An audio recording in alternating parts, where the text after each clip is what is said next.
We knew Boris Johnson was a bit dodgy, but we never thought he was a kleptomaniac.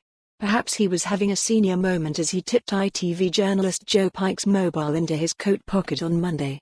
He'd been invited to look at a picture of a sick child lying on a Leeds hospital floor because there were no beds. What was going through his mind? Was the PM vaguely thinking of looking at it later? Perhaps he was worried Mr Pike was going to take a selfie with him. Perhaps he simply couldn't bear to look at the image. The BBC's embattled Laura Kuenssberg said that it showed he lacked empathy, inviting people to compare Mr Johnson's performance with that of Prince Andrew over the Epstein affair. Whatever, it was a fittingly bizarre climax in the election campaign in which Mr Johnson has bumbled and stumbled his way toward what looks like a historic election victory. How has he done it? How did this deeply flawed character find himself the people's champion? 3.5 years ago, he was a confirmed political loser. His Vote Leave colleague, Michael Gove, said he wasn't fit to lead a bus queue. Mr Johnson appeared to agree with this assessment and stood down from the Tory leadership race. Throughout his career, Mr Johnson has been portrayed as a chancer, a proven liar and a disloyal partner.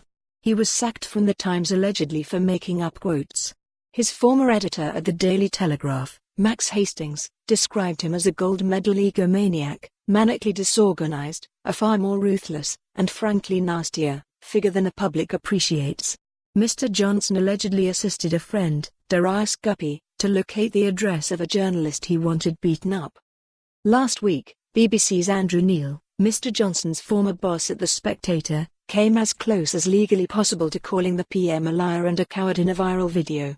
Neil took over as chairman of The Spectator in 2004 when the journal, under Mr Johnson's editorial guidance, was being called the Sextator. His ministerial career has been scarcely more distinguished. Mr Johnson was sacked when he was a junior culture minister for being less than frank about an affair. He went on to be a colourful and popular mayor of London.